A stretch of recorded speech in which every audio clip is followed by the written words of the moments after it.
Bonjour à toutes et à tous les amis, je suis Gilles Mansillon, je venais vous souhaiter un très bon week-end de Pâques. C'est l'époque de la résurrection. La résurrection, ça n'a pas besoin juste de se passer à Pâques, c'est quelque chose de constant, une sorte de renaissance intérieure. On n'a pas besoin d'attendre de mourir pour renaître. Et donc, des fois, on a l'impression que la mission de l'âme, c'est une mission impossible, mais une seule mission impossible à la fois. Une fois que la mission impossible a été rendue possible, on peut passer à une prochaine étape. Des fois, c'est très difficile de continuer ce chemin sur la Terre dans notre existence quand on transmute toutes ces énergies. Mais la pire des choses, ça serait d'arrêter. Et donc, c'est mieux quand même de s'accrocher, hein, parce qu'on est en train de transmuter, se préparer pour une énorme transformation, aussi bien au niveau biologique qu'au niveau psychologique. Personnellement, là, j'ai retrouvé mon audition du côté gauche, mais j'ai perdu la moitié de l'audition du côté droit, hein. Je parlais c'est pas des endorphins que j'ai dans la tête, c'est des acouphins. Donc c'est assez désagréable, mais enfin bon, c'est une transformation personnelle qui est en train de se passer. J'espère que vous commencez vraiment, vous recevez cette guidance de votre esprit, votre moi supérieur. Des fois, c'est subtil et ça vient de très nombreuses manières différentes. Ça peut être des ressentis, ça peut être des signes, ça peut être des synchronicités, ça peut être des flashs d'intuition, des visions, des rêves, des moments de clarté, ou ça peut être juste par télépathie directe, hein. Des fois, c'est juste un mot qui descend dans notre esprit. Et bon, maintenant, moi, personnellement, ça peut m'arriver d'avoir pas des conférences, mais bon, toute une explication qui vient se dérouler de mon esprit dans une communication avec un autre esprit. Mais enfin, ça m'a pris du temps pour pouvoir recevoir ces messages. Donc, prenez-le comme ça vient. Et c'est vraiment une question de se familiariser à ces énergies, hein, mais et on reçoit des messages au fur et à mesure de nombreuses dimensions.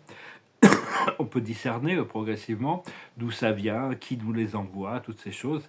Pour le moment, c'est vraiment une période d'incubation. J'ai vraiment l'impression d'être dans une chambre d'incubation. C'est un peu comme une chenille qui est dans son cocon, hein. Oui, on voit la lumière à travers le cocon, mais on n'a pas encore pu s'ouvrir cette chrysaline.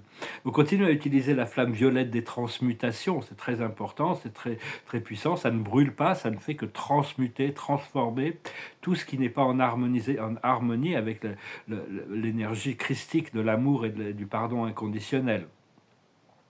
Et comprendre que tout ce qui est et tout ce qui a été est un procédé sacré de la troisième, quatrième et cinquième dimension. Tous ces mondes, cette ligne temporelle, euh, on doit rester connecté à toutes ces réalités. Seulement, il y en a une qui devient dominante progressivement, cette réalité de l'amour et de l'unité, quand on a choisi l'ascension.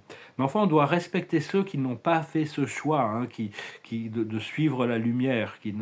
C'est un petit peu, leurs âmes a des leçons à apprendre dans cette dimension de la 3D, avant de pouvoir être libre, de se libérer de ces limitations d'ego et d'opposition. Mais enfin, c'est un petit peu, pour le moment, on a un peu un pied dans chaque dimension, et c'est comme une rivière, on a un pied dans chaque dimension, et on doit aider ceux pour passer, on doit quand même garder un pied dans la 3D pour aider ceux à traverser. C'est un peu comme si on était un pont entre le ciel et la terre, hein. Donc, il y en a beaucoup qui vont choisir de rester dans la 3D pour continuer à guérir des vieilles blessures, compléter des cycles karmiques, équilibrer des énergies. C'est un peu comme si on doit atteindre le corps avatar, le corps du service, le corps de la compassion. Mais le bodhisattva, c'est celui qui doit errer dans les mondes du samsara, mais qui n'a pas la liberté d'être un immortel céleste comme le Bouddha encore. Donc il y a tout cet effort de compassion, et même si on obtient cette liberté, on peut être rappelé au service le monde des formes. Ça demande un grand courage, une grande compassion et une grande lucidité. Continuer à cultiver ces vertus, ce courage, cette compassion et cette lucidité. Et le service silencieux que l'on fait est très puissant. Ça fait très longtemps qu'en réalité, on a pris le contrôle de l'ascension à travers notre travail silencieux et intérieur dans les plans internes, hein. On a un double éthérique dans une dimension supérieure. Des fois, je me dis que j'ai un peu le mauvais côté du stick, parce que bon, mon moi supérieur. Mais enfin, on a besoin de ça. Et progressivement, ça va se rapprocher. Ça va fusionner, on va s'unifier. Mais enfin, pour le moment, et disons que tout ce qu'on expérience ici dans la 3D, notre double éthérique s'en sert pour son évolution, et continue à nous guider vers l'illumination, hein. C'est Enfin, ces deux parties sont supposées se rencontrer et s'unifier éventuellement, hein, c'est progressif. Et remettre la chronologie de l'ascension dans les mains du divin. S'il y a quelque chose qui se passe ou qui ne se passe pas, c'est parce que Dieu le veut ainsi, hein. C'est parce que c'est supposé ne pas se passer dans le moment où on l'attend, mais ça peut se passer plus tard, ça peut se passer au moment où les circonstances, parce que toutes les circonstances peuvent changer, hein. Si Dieu, par exemple, j'ai perdu une connexion d'âme, si Dieu avait voulu que ça se passe, ça se serait passé, hein. C'était qu'il y avait un karma. Donc mais enfin, tout ça, c'est un procédé sacré, hein. Même les pertes, hein, même ce que l'on doit perdre, il y a toujours un nouveau début après tout ce que l'on doit lâcher prise. Et bon, je ne vais pas trop commenter sur des choses trop personnelles ici, mais bon, j'allais un peu en parler, mais c'est pas nécessaire. Ah, l'observateur de la journée, la carte de la journée, c'est les heureux hasards, c'est-à-dire il y a toutes sortes de miracles qui se préparent, hein. Ça paraît être le hasard, c'est quand Dieu veut rester anonyme, on appelle ça la chance ou le hasard, mais en réalité il n'y a pas de hasard dans l'univers. Comme disait Einstein, Dieu ne joue pas au dé avec l'univers. Je vous remercie de ne pas oublier de vous abonner, je vous remercie de commenter, de souscrire, je vous remercie pour vos likes et je vous remercie infiniment pour vos dons. Je vais continuer à tirer quelques oracles et discuter de 2-3 idées. Et là, si vous voulez une session privée, une consultation privée, vous pouvez m'envoyer un email pour cadrer, centrer, recharger votre énergie si vous avez besoin. Bon, on apprend à se recharger directement, hein, mais la sagesse de la journée, c'est la croisée des chemins. C'est vraiment, il y a des choix à faire, il y a des décisions à prendre. On prend à droite, on prend à gauche, et il y a des gens qui croisent, il y a des choses, des énergies qui se croisent. Ce qu'il faut comprendre, c'est le vent du changement, hein, le vent a tourné. On est vraiment dans ce nouveau paradigme, même si c'est pas encore complètement manifesté. Ce qu'il faut faire, c'est l'échange de cadeaux, c'est-à-dire on doit donner pour recevoir, on doit partager, on doit avoir un échange gracieux de cadeaux. Ici, c'est un chat et une fée, c'est la fée qui sort c'est un peu le cadeau, c'est la boîte. Le chat est quand même très sensible. Les chats sont très sensibles aux énergies de l'invisible. Et donc c'est vraiment, les choses doivent être équilibrées, mais la vie c'est un échange, c'est un partage. Et l'aboutissant, c'est l'île au trésor. Il y a vraiment cette île au trésor qui arrive, hein. Donc c'est vraiment rester concentré, ne pas se laisser distraire par les délais. Et donc vraiment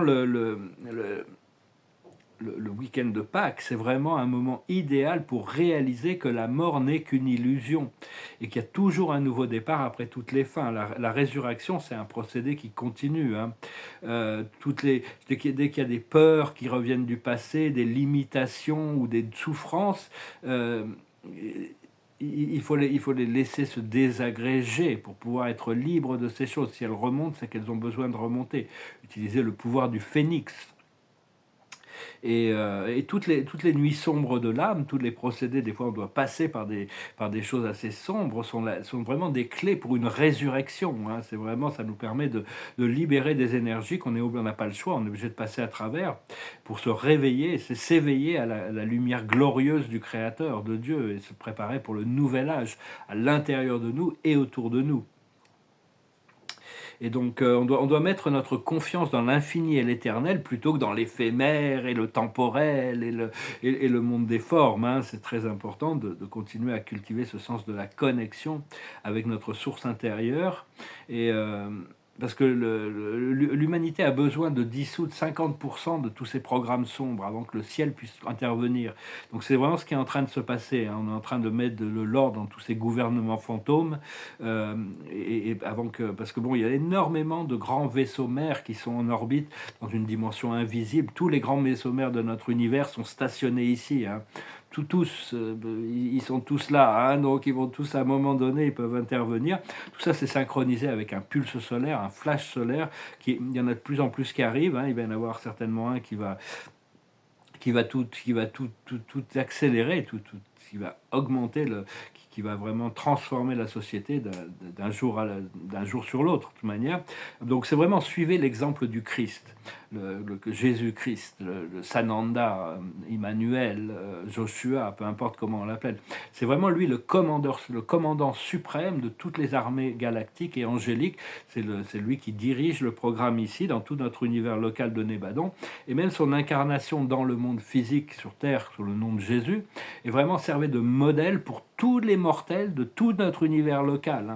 Il n'était pas parfait, il n'a pas eu une vie parfaite, il a fait des erreurs comme tout le monde, mais il est quand même le modèle de la perfection, de l'unité avec Dieu, avec la source.